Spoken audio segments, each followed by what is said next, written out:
Terrible day outside. What's going on, people? They call me Ranch, 'cause I be dressin'. See, got my MSC sweater. See, well, MSC, the coolest of the Mediterranean cruise lines. I'm getting off topic. So basically, I've decided to reboot this channel. I have some old sketches on this channel from like 2 years ago now. I don't know. I'll check later. Anyway, I have some old sketches that were kind of bad. I mean, they were good for, how old was I? 13 or 12. It's not, anyway. Again, not important. What's important is that I'm rebooting the channel. I'm gonna be doing some sketch videos, some vlogs, and this segment, which I'm going to be calling a name that I haven't thought of yet. So basically, this is going to take heavy inspiration from D&D stories, from T the Writer, who's a great YouTuber. You should go subscribe to him right now. And Be a Better Game Master, who is also a fantastic channel you should subscribe to right now. So basically, I'm going to tell you bits of information and stories from my experience playing role-playing games and board games. If you didn't know, why would you know? I'm a huge fan of tabletop games. I think that they're really immersive and fun, and that and anybody can learn to love them. Like, whether you're playing, like, some Crazy Eights, or some Monopoly, or Dungeons and Dragons, which is what we're going to be talking about on this show. So, we're going to kick things off by just diving right in. We're not going to have any intro videos for this show. We're just going to dive right into the first story that I have to tell you of my time playing Dungeons and Dragons. So, up until about maybe 9 months ago, when my friends and I got together to play D&D, we didn't really have a campaign going. We just had kind of little one-shot adventures that made no sense at all, so we could all figure out how the game worked. Because my friend Aaron introduced me to Dungeons and Dragons, and I instantly fell in love, and I thought it was the coolest thing ever. Like, that you could just, it's a video game where you can do whatever you want, and there are no restrictions on what you can do. Like, because, like, that's the thing. In video games, like, if you're going to attack a bad guy, you have to go attack them. You can't just say, oh, I pick up a rock and throw it at one of them, and then have them all go investigate, unless you're playing, like, Sniper Elite or something. Anyway, see, I'm getting a topic again. See, my friend Aaron, he introduced me to Dungeons and Dragons, and I thought it was the coolest thing ever. So I picked up my own set of books of 4th edition, and that's what we've been playing since we were on 4th edition, and I'm loving it. So yeah, we kind of had sessions of just random little adventures and stories and one-shots. Most of them made no sense, like, go into this dungeon and take out a dragon that's guarded by goblins and beetles.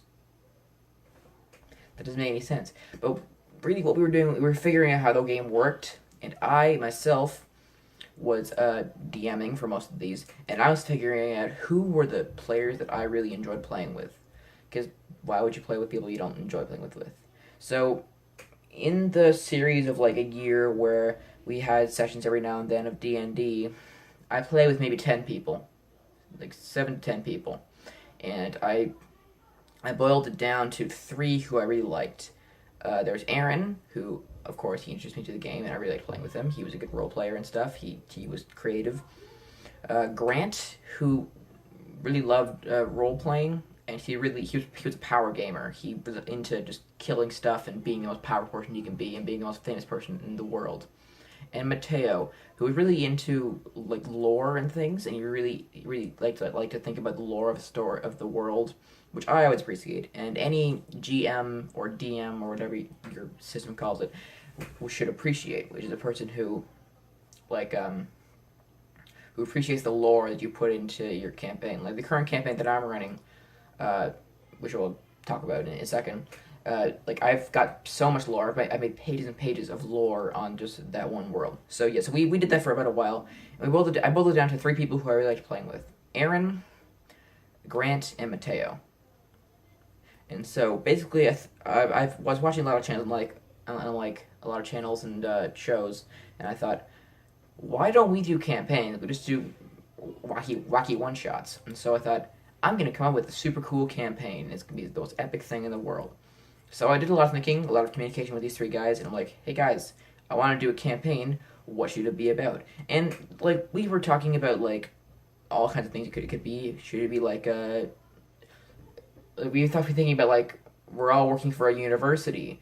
We're all just adventurers trying to think of all kinds of dungeons that we can go to and pillage. We're soldiers in an army. Uh, we're hardy sailors traveling the high seas.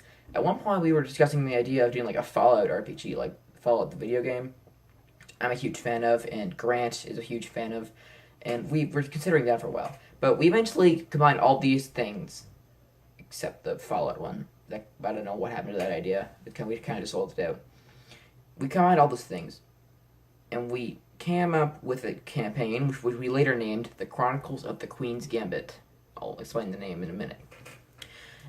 So the premise was it was in a Victorian steampunk kind of world with muskets and airships and steamships and trains and all that stuff, all the fun things. But there's a twist. There were two main countries with a few others.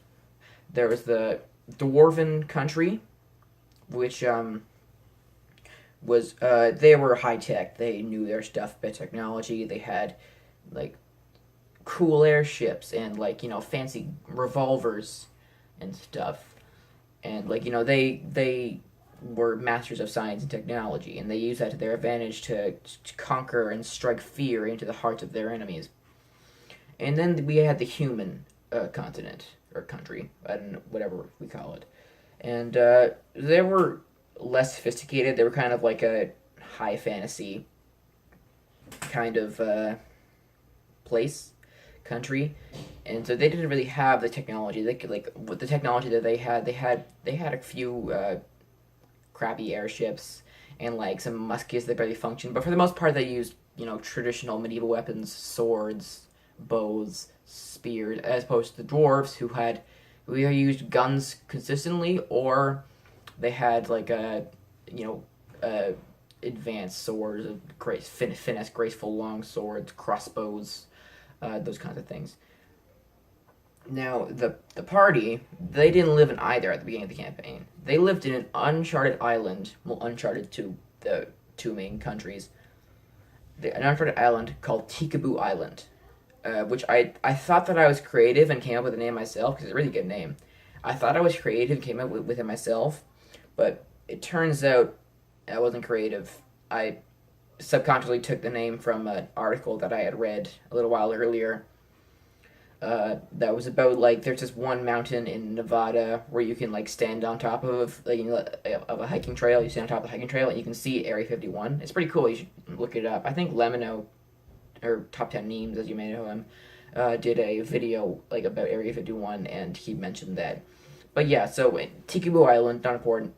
People there were called the Tikabees people. And they were very special people for a few reasons. First of all, they had not contacted outside countries, meaning that, the high priests and the scholars, they all were extremely certain that that island was the only chunk of land in the world, and the rest of it was just sea, and that was the only safe haven. And a few other reasons. There were two kinds of people on the island, okay? A population of about 50 to 100 people. There are two kinds of people. 60% of people were just normal people. They didn't really have anything special about them. But 40% were what I call them spiritually gifted. And they were either druids or shamans or the like. And so of the party, the party created characters. Aaron made a character named Chikaliku. Grant made a character called Enzio. Or Ezio. I don't remember how it's pronounced. And then Goran, Mateo made a character called Ergen.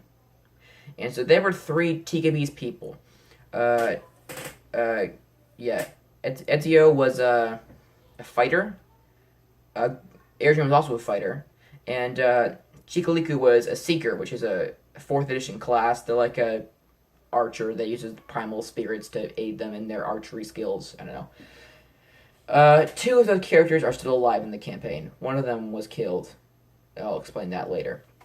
Uh, another episode. So, quintessentially, that's a fun word. Essentially, what happened was, like, as I said, they thought they were the only ones who lived on the island. So, of course, that would be a boring campaign if they just stayed there. So I had to think of a reason for them to leave the island for some way. And I eventually had the idea that they'd be chased off for some reason. Which sounded good to me.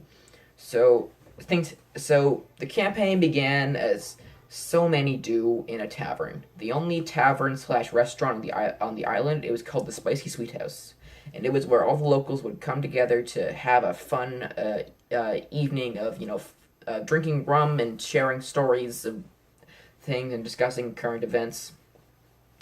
And so I didn't want to do the old cliche of the mysterious man in the corner of the tavern who looks like he might give you a quest. No, I didn't want to do that. I was already kind of pushing the cliche factor by having him start in a tavern. Instead, what I wanted to do, I wanted to have the quest giver to be outgoing and sit down with the player characters, be like, "Hey guys, what's up? How you doing?" And so I came up with the character called Cheetah Winging, first name Cheetah, last name Winging. And he was kind of a mild acquaintance of the party, the party were kind of friends prior to this, by the way. Yeah, so he was a mild acquaintance of them. So they were all sitting at the Spicy Sweet House, eating lunch, and the guy's like, "Hey guys, what's up? So I got a bit of a pickle. So you guys know how I work down at the silver mine? Yeah.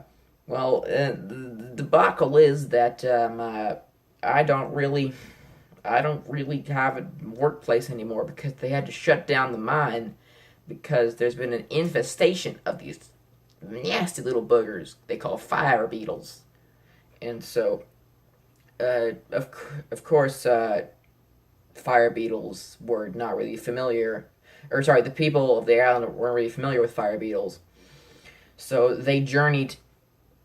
The fire beetles, they were new to them. They didn't really know what they were. So they were a bit kind of hesitant about, helping them out.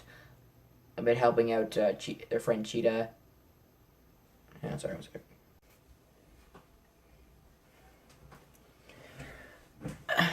Thank you for supporting this brief intermission. I had to go do something. You can tell by the outside world but some time has passed. In any case, where was I? Or was I?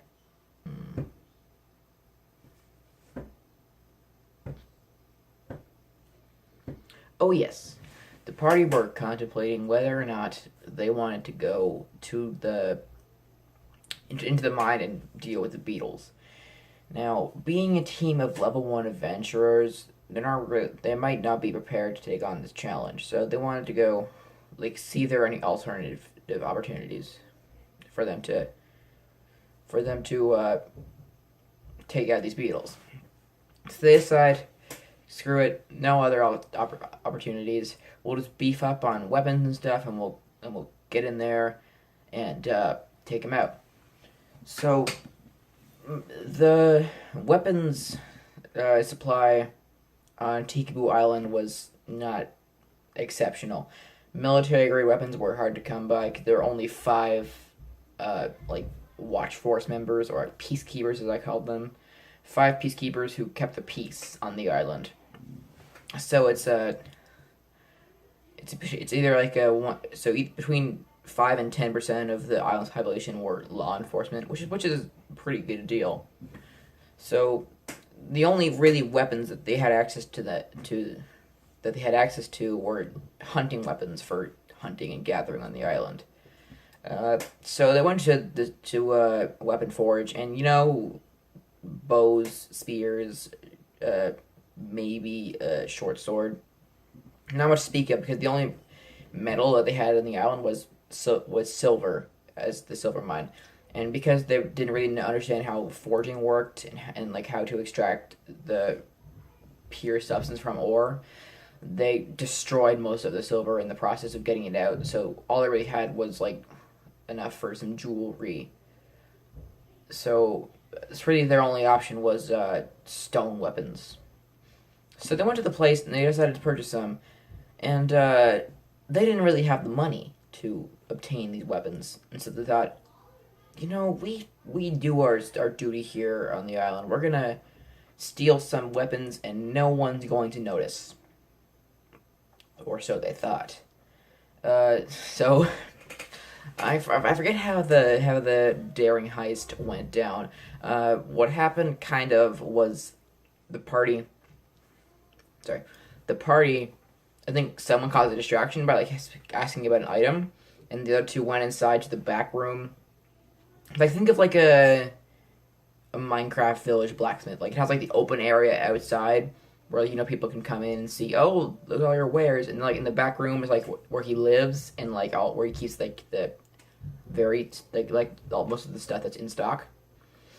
So yes, so one of the guys distracted him by asking him about an item, and the other two went into the back. Now I think one of them must have failed their stealth roll or something because they were spotted, and so he's like, "Hey, get out of my shop. You're not welcome here."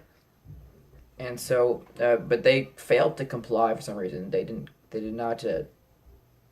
They were not willing to cooperate and surrender. So eventually the peacekeepers that I mentioned earlier, they got involved. And yeah, it was kind of things stuff went down. They held them at spear point, and it's like you're under arrest for attempted shoplift, and they were taken to a jail cell. So how the island is, it's like the island is like a 2 kilometer in 2 kilometer by 2 kilometer island, and then like in the northwest quadrant there's like a smaller island which is like the government island, which has like the peacekeeper station and the palace for the chief of the island. So they're taken to a jail cell in that part of the island. And of course, being Dungeons and Dragons, they plotted their escape. They kind of, I think that they lockpicked the doors to get out, and then they kind of just I think Chikaliku, the Seeker, he lockpicked his, and then with his fingernails, and then he went over to the other guys with the keys, and he unlocked theirs, and they got out of the jail cell and out of the precinct, I guess you could say prison, and they took to a canoe and they paddled like heck for the island. So they went back to the village and they decided to lay low for a while. They laid low, and the only person who knew that they had who knew their whereabouts was Cheeto Winging, because they were acquaintances with him, and so he comes to visit them. And he's like, "Hey guys, the entire island is on lockdown. They're all looking for you. You got to get out of here." Now, fortunately, this is bad writing on my part. I had a better plan for doing this, but it didn't quite work out. So fortunately, he had been constructing a small ship of his own, in case he ever wanted to leave the island because of some disaster. And he's like, "Guys, I built this ship."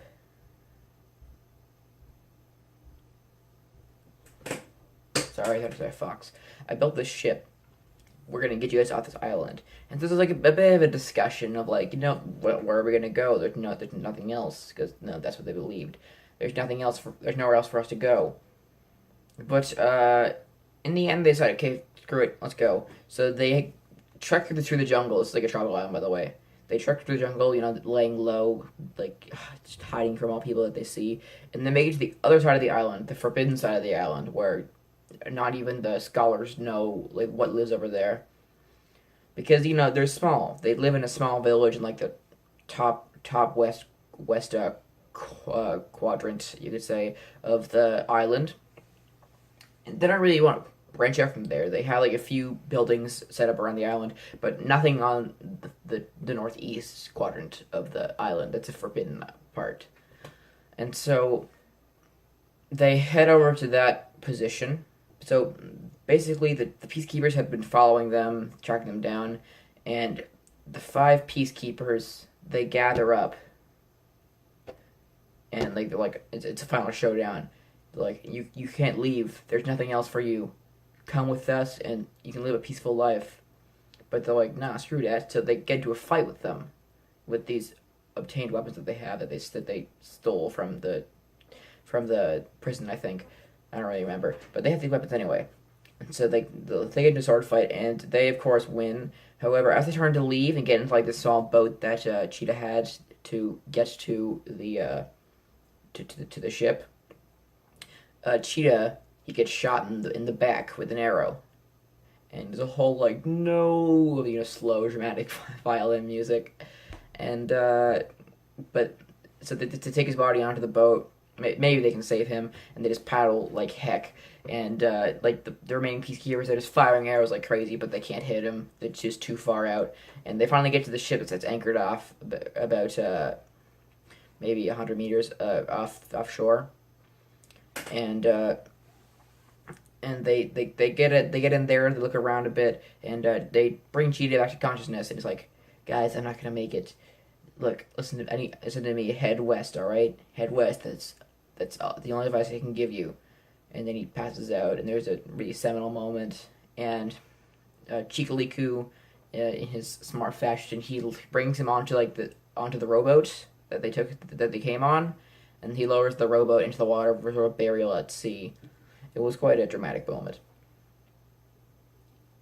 And so they sail off west into the unknown beyond, and they sail for about 4 days, 3 or 4 days, and they see in the distance land ho, a small not a small, well, it appears small, like a land the size of a country with like mountains, and there are some ships sailing along, of the likes of which they could never imagine. Like there's steam coming out of them. Like that doesn't make any sense. Why would there be steam coming out of a boat?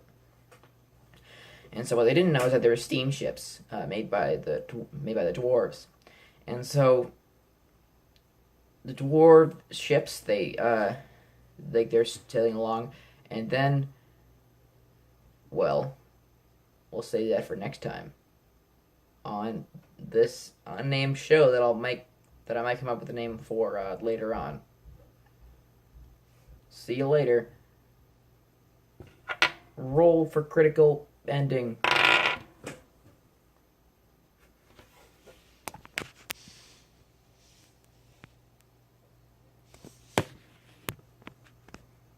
We tried.